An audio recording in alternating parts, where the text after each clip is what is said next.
이제 전천후 복을 받은 감사제라는 제목을 잡아봤습니다. 전천후 복. 네, 전천후가 무슨 얘기죠? 전에도 없고 이제 후에도 없는 복을 받는 그런 축복의 사람을 말하고 있는데, 자, 우리는 늘 우리 이기심 속에서 나 자신을 바라볼 때, 내 환경을 바라볼 때, 내 원하는 것들이 마음대로 안 될 때 우리는 늘 감사보다는 불평을 먼저 하게 돼 있고 원망이 먼저 나오게 되었습니다. 자, 우리는 소박한 행복을 꿈꾸면서 그런 삶에서 이제 내가 어떤 의미의 목적들을 발견을 해야 되는데, 우리는 내가 원하는 욕심은 거창해요. 이상이 높아요. 근데 거기까지 따라가지 못하는 지혜, 따라가지 못하는 나의 삶의 모든 무게들, 이기지 못하는 무게들, 그리고 이제 믿음이 없어요. 믿음이 없음으로 말미암아 자기 원대로, 자기 마음대로, 자기 탐욕대로, 자기 생각대로 살아가는 것을 볼 수가 있습니다. 사사기에서는 17장 마지막 절에 가서 보니까 왕이 없으므로 자기 소견에 오른 대로 살았더라, 행하였더라 그랬어요. 저와 여러분은 만왕의 왕이요 만주의 주가 되는 주님의 통치를 받고 살아가는 삶이 되어야 할 줄 믿습니다. 전천후 복을 받은 감사제를 드리자라는 제목을 제가 잡아봤는데요. 자, 여기에는 여러분 감사의 열매가 어떤 것에 감사의 열매를 맺었을까 한번 생각을 해봤습니다. 첫 번째, 하나님을 경외하는 마음. 두 번째, 하나님을 의지하는 마음. 여러분은 하나님을 얼마큼 의지합니까? 하나님 얼마큼 신뢰합니까? 자, 그런가 하면 이제 하나님이 마음이 우리를 생각하사 이제 뭐 유무식 모든 것들을 막론하고 복을 주시리로다 그랬어요. 사람은 높낮이를 따져요. 유무식을 따져요. 스펙을 따지고 권세를 따지고 돈 가진 거 따집니다, 여러분. 하나님 그렇지 않아요. 예. 그래서 이제 아론의 집에도 복을 주시고 이제 가난한 사람이든 유식하든 무식하든 막론하고 다 하나님을 경외하는 자에게 복을 주신다라고 말씀을 해요. 전천후 복을 받은 사람이 감사제를 드릴 수 있는 것은 이 마음 자세가 되어 있기 때문에 감사제를 드릴 수 있는 거예요.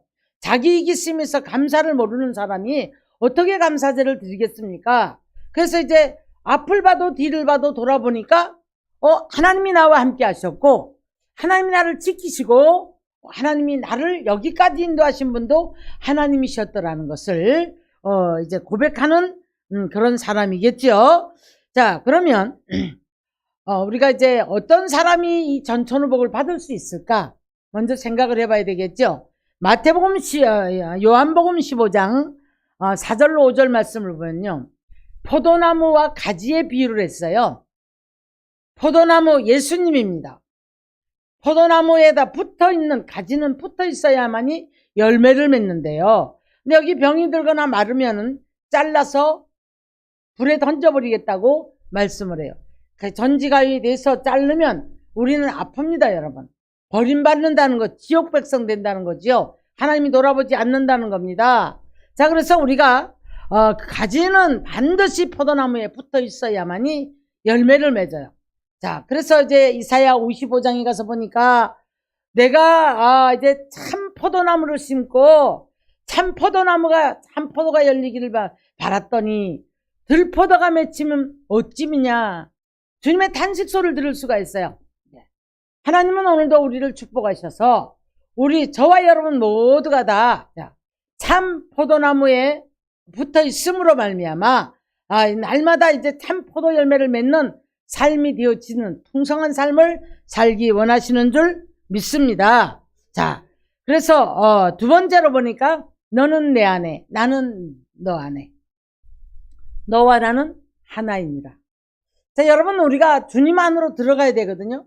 근데 요한계시록 3장 20절 가서 보니까 주님 문 밖에 세워놓은 거예요. 주님 날마다 우리 마음을 두드리세요. 너 시끄럽지? 너 외롭지? 너 서럽지? 너 내 음성 좀 듣고 문 좀 열어. 문 좀 열어. 날마다 주님 문 밖에 세워놓고 주님이 우리 마음을 두드리는 마음을, 우리 주님의 마음을 깨닫지 못하는 거예요. 그래서 문을 열면 내가 너로 들어가서 먹고 마시리라.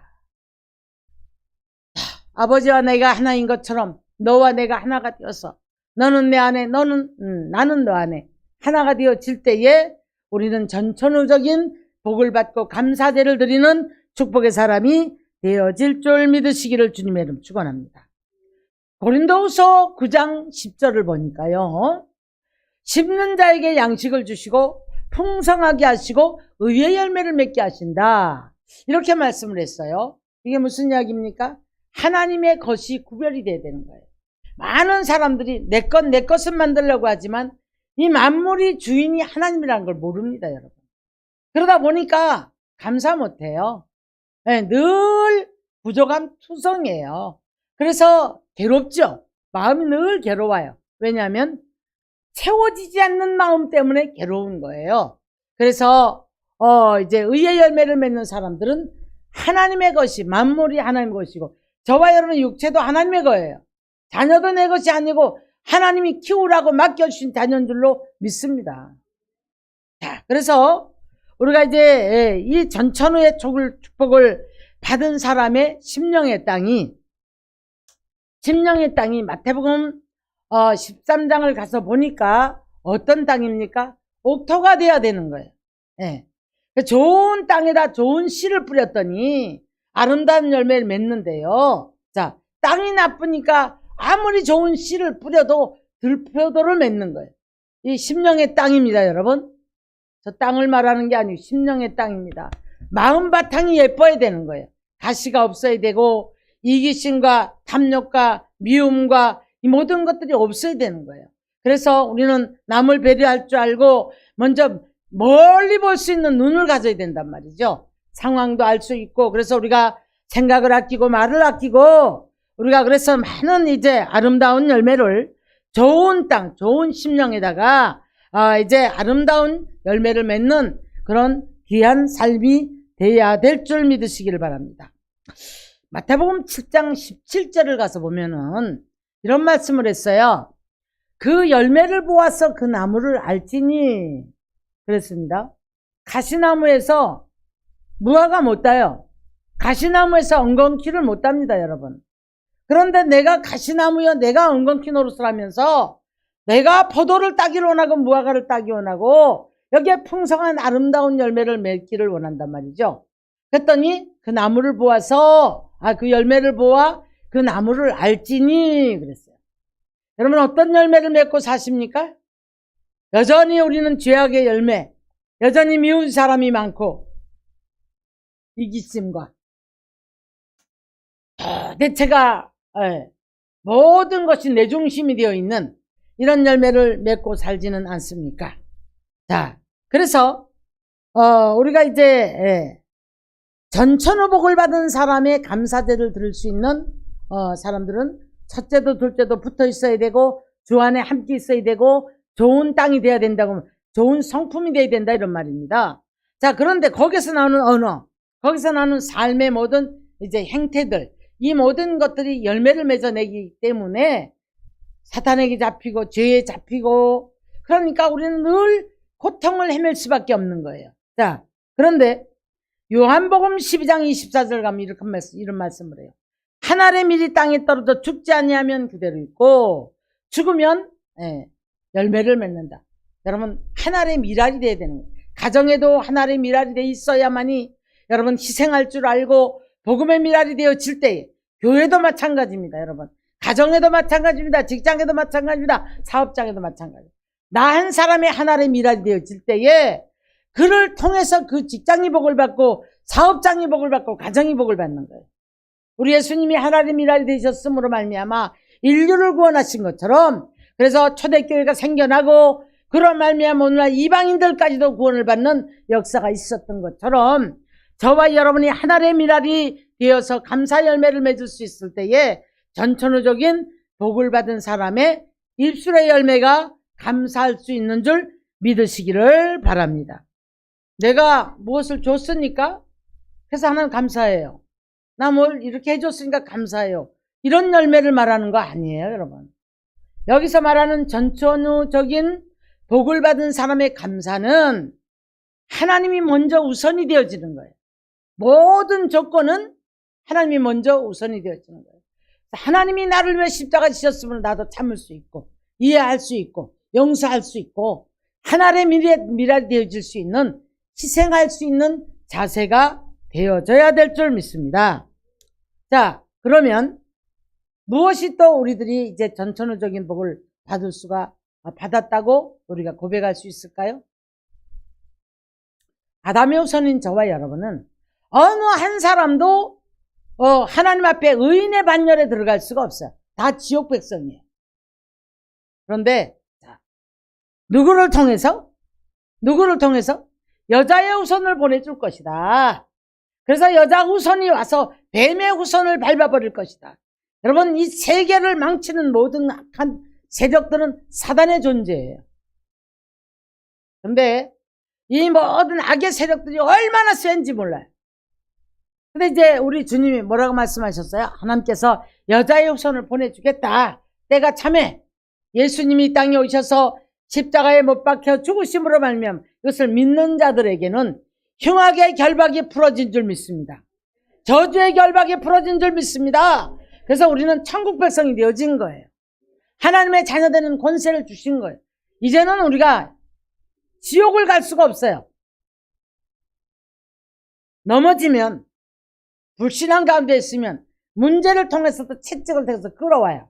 끌어가지고 마지막 날에 그 길 끝에서라도 부끄러운 구원이라도 천국 백성 되게 만든단 말이에요. 이거 믿으십니까? 근데 기왕이면 이 땅에서 복 받아야죠. 물질도 누리고 건강도 누리고 사랑도 누리고 가족도 다 잘 되고 자녀도 다 잘 되는 모습을 봐야 되지 않습니까? 전천후 복은 들어가도 복을 받고 나가도 복을 받고 들에서도 복을 받고 떡반죽 그릇까지 복을 받는 신명기 28장에 있는 말씀이 전천후적인 복이에요. 할렐루야. 자, 그래서 광야의 인생, 물 빠진 사막 같은 인생, 하루하루가 죽을 지경이었던 이 인생에게 결국에는 이사야 선지는 뭐라고 합니까? 거기에서 물이 되어지고 사막이 냇물이 되어졌어요. 거기에서 이제 목마른 인생이에요. 이게 사람의 이야기입니다. 너무너무 목말라요. 인정에 목마르고 사랑에 목마르고 외롭고 괴롭고 모든 사람은 다 나를 미워하는 것 같고 이런 사막에 물 빠진 모든 것이 부족하고 이랬던 인생이 사막에 물이 들어가니까 내가 달라져요. 내가 부드러워져요. 내가 따뜻해져요. 내가 사랑의 사람이 되어져요. 그래서 가는 곳곳마다 내 편이 되어져요. 사람들이 나를 돕는 자가 되어져. 내가 너그러워지니까. 여기에 이제 부들이 날 것이요. 사막에 부들이 못 나죠. 부들이 뭐예요? 불이 날 거란 얘기잖아요. 자, 이사야 선지는 이렇게 말해요. 심판을 받는 사람이 부들이 난 자리에 그 부들 위에 지랑이 누워있다. 뭐죠? 지랑은 늑대과에 있는 짐승이란 말이에요. 악한 영이 부들이 났다 할지라도 거기마저도 깔고 앉아버리면 아무것도 열매를 맺을 수가 없는 거예요. 자, 그래서 이제 스가랴 4장 6절에서는 그렇게 말씀합니다. 이는 힘으로도 되지 않고 능으로도 되지 아니하고 무엇으로? 나의 신으로 되느니라. 성령을 받기를 주의로 축원합니다. 성령을 사모하십시오. 하나님 만나시기를 주의로 축원합니다. 기도할 때 주님 만나주시는 거예요. 주님 바라볼 때 오늘 본문처럼 주님을 의지할 때 주님을 신뢰할 때 그래서 잠언서 3장 5절에 뭐라고 말씀하시죠? 너희는 네 명철을 의지하지 마라. 그리고 여호와를 신뢰하라. 의지하라. 그리할 때 하나님께서 도와주시겠다는 거예요. 할렐루야. 흉악의 결박이 풀어진 사람은 두 손을 들고 하나님께 영광을 돌려서 감사제를 드릴 수 있어요. 흉악의 결박. 구원받은, 기초적인 구원받은 우리들의 이제 죄로부터 해방받은 것. 자, 더 나가 보니까요. 자, 가문의 저주가 있어요. 지역의 저주가 있어요. 제가 가보니까 민족의 저주가 있더란 말이죠. 우리나라도 우상을 섬기면서 그랬던 나라가 아닙니까? 우리나라 지금 너무 잘 살아요. 가는 곳곳마다 외국 놀러 갔다 온 사람마다 감탄을 해요. 우리나라 좋은 나라. 우리나라 살기 좋은 나라. 너무너무 잘 돼 있어요. 여러분, 이것이 깨지지 말아야 될 줄로 압니다. 기도하는 저와 여러분이 의인의 반열에 들어가고 하나님께서는 다 우리들에게 이 놀라운 복을 주시고자 할 때 이거 안 깨져요. 전쟁 만난 사람들 얼마나 초토화된 거 우리 지금 보시잖아요, 뉴스로. 전쟁을 만난 거 원망이나 할 수 있죠, 사람을. 근데 바람이 휙 쓸어가 버리고 나니까 완전히 다 초토화가 돼버리고, 중국은 지금 물바다가 돼버렸어요. 물바다가 돼버려서 뭐 상상을 못해요. 댐이 터져가지고. 예. 불에, 물에, 바람에, 홍수에, 홍수가 물이죠. 자, 기근에, 땅이 물이 없어요. 그래서 곡식이 안 돼요. 이 모든 것들, 초토화되어 있는 이런 것들, 순간에 초토화된 이런 사람들을 바라볼 때 우리는 얼마나 감사한지 몰라요. 그렇죠? 자, 그래서 우리가 이제 이 시대적인 흐름에서도 이 결박이 풀어져야 될 줄 믿습니다. 왜 시대적인 흐름이 뭡니까? 예. 말세가 되면 분명히 주님께서 이 마태복음 24장에 종말의 징조가 있는데, 난리의 난리, 기근의 소식, 이런 것들이 있을 거다. 사랑이 불법이 성함으로 사랑이 식어질 것이다. 전에도 없고 후에도 없었던 이런 환란들이 있을 것이다. 이렇게 얘기를 해요. 지금 그렇지 않습니까? 이거 시작이라고 말씀하시니까 얼마나 무서운 일들이 더 이제 터질지 모르는 거예요. 코로나는 아무것도 아니에요, 여러분. 자, 그런데 분명히 주님이 이렇게 말씀합니다. 믿는 자를 위해서. 너희는 깨어 기도해라. 믿는 자들을 위해서 그날들을 감해 줄 것이다. 이 속에 들어가시기를 주님 축원합니다. 그날들을 감해 줄 것이다. 이렇게 말씀을 하셨어요. 그럼 우리가 어떤 것들에 사단으로부터 묶여진 흉악의 결박, 사단이 가정을, 사람들을, 환경을 꽁꽁 묶어놓는단 말이에요. 이 흉악의 결박이 예수의 이름으로 풀어져야 되는 거예요. 할렐루야!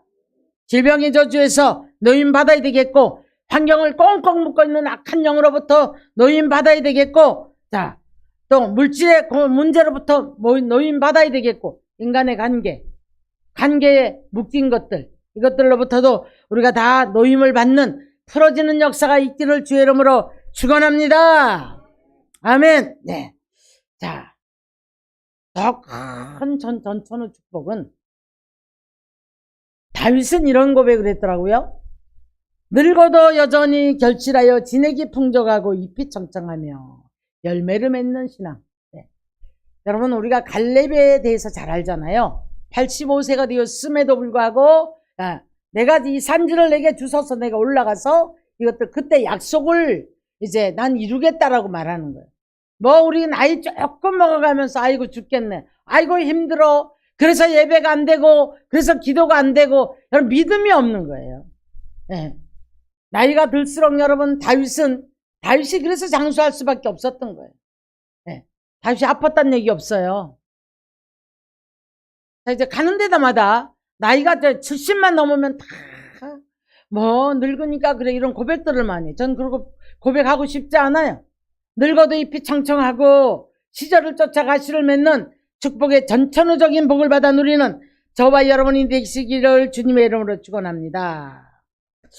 오늘 14절을 보면은요, 자손의 번창함, 전천후적인 복이거든요. 예, 그런데 시편 127편을 보면은요, 이제 일찍이 자고 이제 늦게 일어나고, 일찍 자고 늦게 누우며 수고의 떡을 먹으면서 헛된 삶을 살아왔는데 사랑하는 자에게는 잠을 주시는도다 그랬거든요. 여러분, 근심 걱정이 많아서 잠 못 자고, 괴로워서 잠 못 자고, 아파서 잠 못 자고, 이래도 저래도 힘들어서 어떡하나 하며 잠 못 자는 인생, 얼마나 피곤하고 얼마나 불쌍한 인생입니까? 여러분, 오래 사는 것이 중요한 게 아니라 장수의 복, 전천후 복을 받은 사람이 장수하는 게 복인 거예요. 날마다 아파 죽겠고 괴로워 죽겠고 한숨과 탄식의 세월은 보내면 보낼수록 그건 축복의 삶이 아닌 거예요. 괴로운 날을 보내면 보낼수록, 길면 길수록 이것은 두려운 삶이죠. 그래서 이제 사랑하는 자에게 잠을 주시고 보라 자식들은 여호와의 기업이 태열매는 상급이로다 라고 말씀을 하시면서 여호와를 경외하는 그 길을 걷는 자마다 복이 된다 라고 말씀을 하셨어요. 손이 수고한 대로 이제 먹을 것이며 복되고 형통한 삶을 살 것이다. 앞으로 남고 뒤를 밑지고 애는 쓰는데 날마다 마이너스 인생, 이제 날마다 꿇어가는 인생, 여러분 잘못된 거지요. 하나님 의지하십시오. 하나님을 경외하는 삶이 되어지기를 주의 이름으로 축원합니다. 그랬더니 네 집 안방에 있는 네 안에는 결실한 포도나무 같고 식탁에 둘러앉은 자식들은 어린 감람나무 같도다. 여호와를 경외하는 자들은 다 이렇다고 말씀하시면서 여호와께서 시온에서 복을 주신다라고 말씀해요. 예루살렘에서 복을 주신다. 우리 하나님은 하나님의 성전을 통해서 나오는 하나님의 말씀을 통해서 복을 주시는 줄 믿습니다. 졸지도 아니하시고 주무시지도 아니하시고 우리를 지키시는 그 하나님, 그 성 안에는 평안이 있고 그 궁중 안에는 통통함이 있다라고 말씀을 하셨어요. 오늘 저와 여러분은 전천후적인 복을 받아서 날마다 감사제를 드리는 저와 여러분이 될 수 있기를 주님의 이름으로 축원합니다. 시편 50편 14절을 가서 보니까 이런 말씀했거든요. 감사로 하나님께 제사를 드리며 그런 사람에게는 환난 날에도 나를 부르라. 내가 너를 건지리니 네가 나를 영화롭게 하리라. 여러분 다소 찰싹 하는 문제가 있다 할지라도 감사제를 드리는 사람에게는 이 환난의 때 기도했더니 기도가 응답이 되어지는 거예요. 그래서 환난 날에도 내가 너를 건지리라. 도무지 하나님이 계신지 안 계신지 앞으로 가도 앞으로 넘어져도 뒤로 넘어져도 코가 깨지고 그렇죠? 그 말이 맞죠? 도대체가 깜깜해 오리무중인 거예요. 내 인생이 도대체 앞길이 보이지 않아요. 근데 성경에서는 말씀합니다. 네 앞에 내가 시온의 대로를 열어주리라. 네 앞에는 열린 문을 두었다. 너는 내 음성을 듣고 문을 열어라. 네 마음의 문을 열어라. 시편 102편 20절을 보니까요. 높은 성소에서 굽어보시며 갇힌 자의 탄식을 들으시며 죽이기로 정한 자를 해방하사 여호와의 이름을 시온에서 선포하게 하려 함이라. 중요한 말이죠. 시온에서 여러분이 있는 곳에서 내 하나님, 내가 만난 하나님을 와보라. 만나봐라. 이 선포가 되어져야 되는 거예요.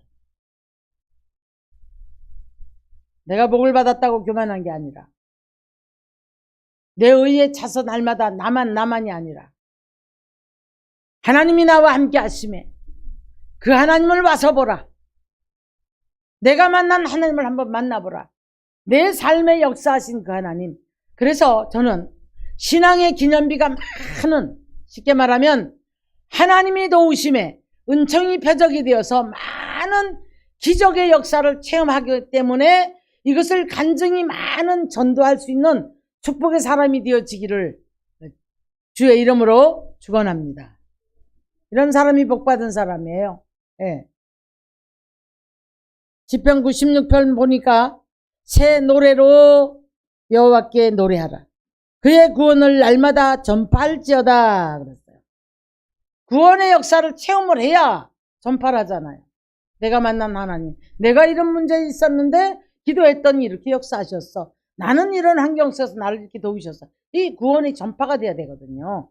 그래서 여러분 그런 사람이 늘어갈 때 교회가 부흥되는 거예요. 그 이름에 합당한 영광을 돌리며 그 이름에 합당한 예물을 들고 아름답고 거룩한 옷을 입고 여호와께 예배할지어다. 거룩한 옷이 뭐죠? 예쁜 옷 입고 있는 거요? 아니죠. 예수의 피로 정결하게 죄가 씻어져서 세마포를 갈아입은 사람들이 모여서 예배할 때 하나님이 영광 받으시는 줄 믿으시기를 주의 이름으로 축원합니다. 할렐루야! 아멘. 저와 여러분은 하나님이 분명히 복을 주시기로 예비된 사람들이에요. 성경에서 약속을 했고 이 약속을 따라 살면 내가 이렇게 복을 주시겠다고 했는데 다 내가 살아서 내가 나옵니다. 못 견디고 못 이기고 내 성품이 별나서 내 성품을 못 이겨서 내 뜻이 강해서 내 방법과 수단과 경험이 좋아서 지혜가 좋아서 하나님 무시하고 내가 살아가는 거예요. 내 말이 옳고 말이 많아요. 내가 옳다고 하는 생각이 많은 사람은 굉장히 말이 많습니다. 여러분. 하나님 뜻을 알면 알수록 말이 줄어요. 내 뜻이 줄고 하나님의 뜻이 드러나야 되기 때문에 알지 못하는 세계를 붙잡고 우리가 함부로 말하지 않아요. 사랑하는 성도 여러분, 저와 여러분은 오늘 이 한날을 살면서도 하나님께서 졸지도 아니하고 주무시도 아니하시고 관심이 우리에게 있음을 보시고 늘 두렵고 떨림으로 내가 오늘 이 한 행동과 이 모든 것에 주님이 나를 보고 계신다는 것 믿으셔야 될 줄 믿습니다. 복을 주시고자 이렇게 제가 이제 늘 말씀드리잖아요. 하나님이 나 때문에 온다는 거예요. 저와 여러분 때문에 온다는 거예요. 은밀한 곳에서 우신다는 거예요. 예레미야 선지자는 그렇게 말했더라고요. 왜 그랬을까요? 안 들으니까. 말을 안 들으니까. 하나님의 말씀을 안 들으니까. 불순종을 하니까. 그리고 가지 말라는데 자꾸 가니까. 가면 안 되는데. 불순종하면 거기에 따른 어떤 결과가 있는데. 은밀한 곳에서 너 때문에 내가 온다. 제가 이런 말씀이 발견될 때 나는 얼마만큼 하나님의 눈에 눈물 나겠을까? 나 때문에 하나님은 은밀한 곳에서 얼마나 우셨을까? 내가 불순종할 때, 내가 나도 알지 못하게 교만 올라올 때, 나도 알지 못하는 나의 어떤 성향이 올라왔을 때, 오늘까지 올면서 신앙생활을 하면서 이 수십 년 동안에 내가 주의 종이 되기까지 주의 종이 됐어서 이 은사를 받아서 은혜를 받아서 여기까지 오면서 많은 집회를 하면서 과연 나는 하나님의 마음에 하나님을 얼만큼 눈물을 흘리게 했을까?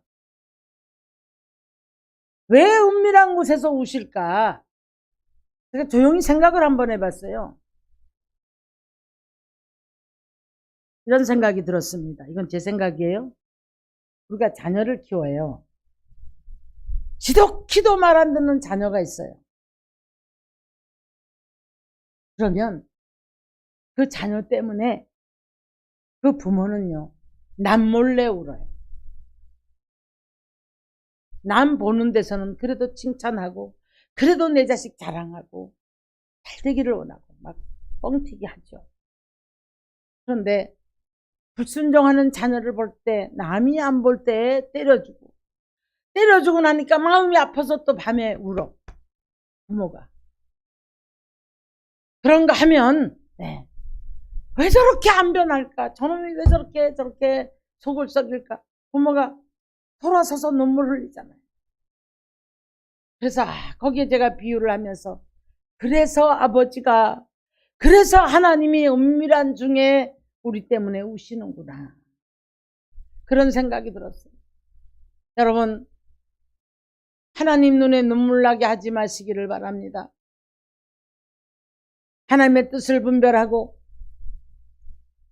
하나님의 계획 속에 내가 들어가서 하나님의 계획 속에 쓰임받는 축복의 사람이 되어질 때에 우리는 이 전천후적인 복을 받아서 감사제를 늘 드릴 수 있는 삶이 돼야 되는 거예요.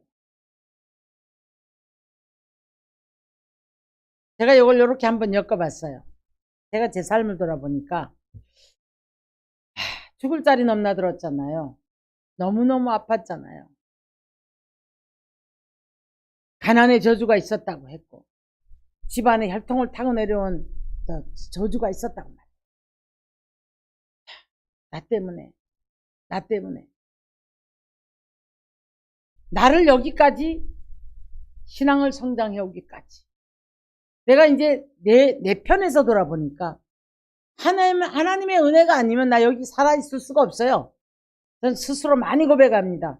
내가 내 살을 이렇게 꼬집어보면 하나님, 난 옛날 옛적에 이거 녹아서 지금 가루가 됐을 사람인데 내가 여기까지 살아온 거 은혜입니다. 주님의 은혜입니다. 먹을 것, 입을 것 누리는 것도 주님의 은혜입니다. 내 삶의 모든 것 주님의 은혜입니다. 지켜주시면 모든 거 하나님 은혜입니다. 병원 들어가 눕지 않은 거 하나님 은혜입니다. 사고만 나지 않은 거 은혜입니다. 이렇게 늘 고백을 해요. 이게 감사제죠. 이게 감사제죠. 심령 뜨거운 곳에서 새 노래로 감사하고 새 노래로 찬양하고 새 노래로 하나님 앞에 감사제를 드리는 전천후적인 복을 받은 감사제가 되어지기를 주님의 이름으로 축원합니다.